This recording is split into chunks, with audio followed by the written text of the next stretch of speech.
नमस्कार, प्रभा साखी news network पर आप सभी का स्वागत है। इंडिया एआई इम्पैक्ट समिट में इस वक्त हम उत्तर प्रदेश के पेविलियन में हैं और मेरे साथ हैं नेहा जैन जी, जो बताएंगी कि उत्तर प्रदेश पेविलियन में ऐसा क्या खास है जिसको दर्शक इस बार ज़्यादा सराह रहे हैं। और उत्तर प्रदेश क्योंकि नवाचार की भूमि है, तो इस बार क्या नई चीज़ें लेकर आए हैं और जिस तरीके से स्टार्टअप्स का बूम उत्तर प्रदेश में देखने को मिल रहा है, क्या उसकी झलक भी है इस बार पेविलियन में? तो बात करते हैं नेहा जी से।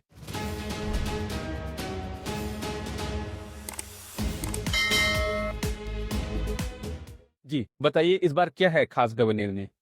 देखिए, उत्तर प्रदेश में हमने एआई में जो रखा है स्किल्स फर्स्ट अप्रोच रखा है। तो उत्तर प्रदेश में हम लोग एआई प्रज्ञा नाम का एक प्रोग्राम है जिसमें हम लोग 1 मिलियन लोगों के एआई उसके बारे में हमने यहाँ पर रखा। हाँ। उसके अलावा जो हमारा पवेलियन है वो बड़ा डायनामिक सा। आप देखेंगे कि यहाँ पे आज आप आएंगे तो आपको 2 स्टार्टअप्स मिली, कल आपको दूसरे 2 स्टार्टअप्स मिली। It's not a static, there is always a hint of something new which you will see. जैसे आज हमारे जो स्टार्टअप्स हैं they are talking about how AI should be applied by the use of foundational models to medi health.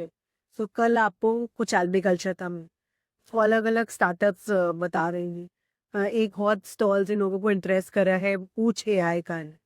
पूछ AI is a conversational chatbot which works on WhatsApp and it answers your queries in a very friendly manner.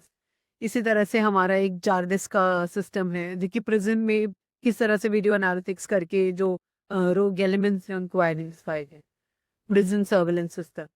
इसके अलावा there are other startups which are also being displayed at other stalls of Uttar Pradesh, like हमारा जो AKTU जो Abdul Kalam technical university है और जो बाकी और सब स्टेट गवर्नमेंट के जो यूनिवर्सिटीज हैं उन्होंने बहुत सारे they are working as incubators, the government is supporting them. तो उन्होंने अपनी बहुत सारी जो स्टार्टअप्स जिनको वो सपोर्ट कर रहे हैं एज एन इंक्यूबेटर को भी डिस्प्ले के हैं।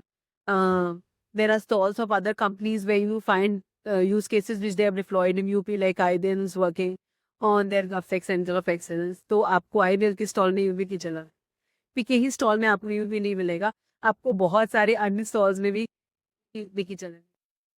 जी। और ख़ासतौर पे अगर हम देखें जिस तरीके से उत्तर प्रदेश ने अपनी स्टार्टअप नीति बनाई है, सेमीकंडक्टर पॉलिसी बनाई है और अब तो सेमीकंडक्टर यूनिट नोएडा में जल्दी ही आने भी जा रहा है। तो जिस तरीके से अगर हम देखें कि टेक्नोलॉजी के क्षेत्र में यूपी तरक्की कर रहा है और एआई समिट में भी जिस तरीके से उत्तर प्रदेश को लोगों की सराहना मिल रही, तो आप उत्तर प्रदेश को आगे कैसे देखती हैं भविष्य, मतलब एआई के क्षेत्र में अगर हम और डिजिटल इंफ्रा के क्षेत्र में?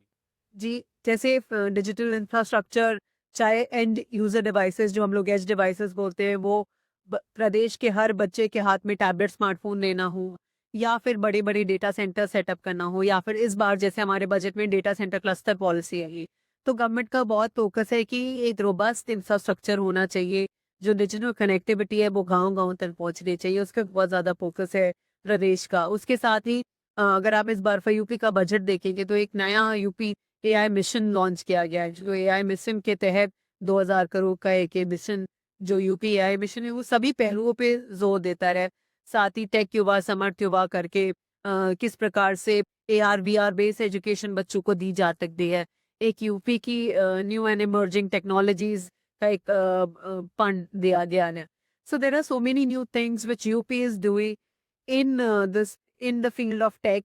एंड जो पूरा फोकस है हमारे माननीय मुख्यमंत्री जी का, वो यही है कि किस प्रकार से जो यूपी का युवा है वो सक्षम बन सके और सक्षम युवा किस प्रकार से प्रदेश को और पूरे देश को अल्टीमेटली आगे ले जा सके।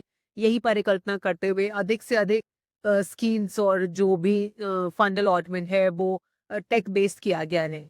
उत्तर प्रदेश की जब बात होती है तो कानून व्यवस्था कैसे सुदृढ़ हो, इस बारे में सबसे पहली चर्चा यही होती है, क्योंकि मुख्यमंत्री योगी आदित्यनाथ की प्राथमिकता वही रही है कि कानून व्यवस्था जो है वो किसी भी सूरत में बिगड़ने ना पाए।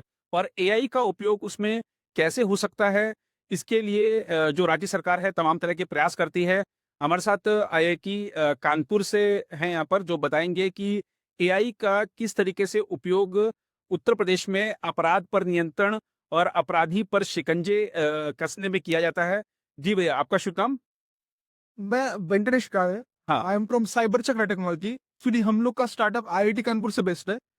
हम लोग है ना एक टूल बिल्ड करे इंडियन गवर्नमेंट के लिए और इंडियन लॉ इन्फोर्समेंट एजेंसीज के लिए, वहां तक मदद हो पाए केस सॉल्व करने का।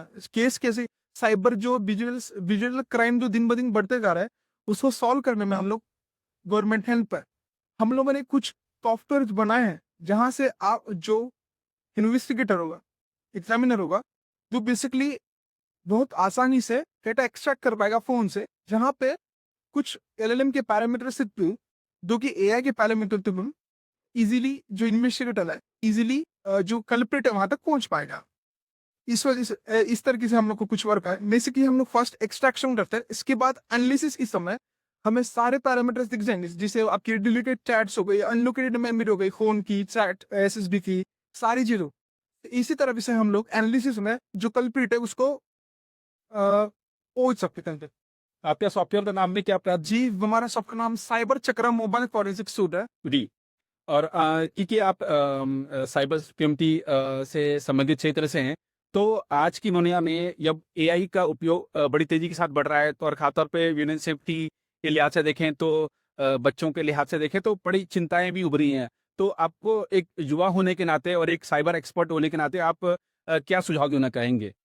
जी देखिए, जो अभी एआई जो चल रहा है, ये अभी कुछ नहीं है। जैसे आफ्टर सम टाइम हर जो क्राइम हुआ वो सिर्फ और सिर्फ साइबर क्राइम होने वाला है, हमें लगता है, पर स्टैट्स कहता है ऐसा। सो बेसिकली बस अवेयर रहना चाहिए चीजें। तो ये चीज कहीं पे कहीं तक अच्छी भी है, कहीं से कहीं, मतलब अगर लाइन क्रॉस ना की जाए तो अच्छी बात है, नहीं हो तो फिर वो चीज अच्छी नहीं होगी आगे। तो यही मेरा कहना है कि सावधान रहे, सुरक्षित रहे, नहीं तो जहां है खतरा वहां साइबर चक्र है आपके साथ। Thank you so much. अगर आप भी लेना चाहते हैं देश दुनिया की तमाम जानकारी, तो आज ही सब्सक्राइब करें हमारे चैनल को। साथ ही नीचे दिए बेल आइकन को जरूर दबाएं ताकि हर अपडेट आप तक पहुंच सके।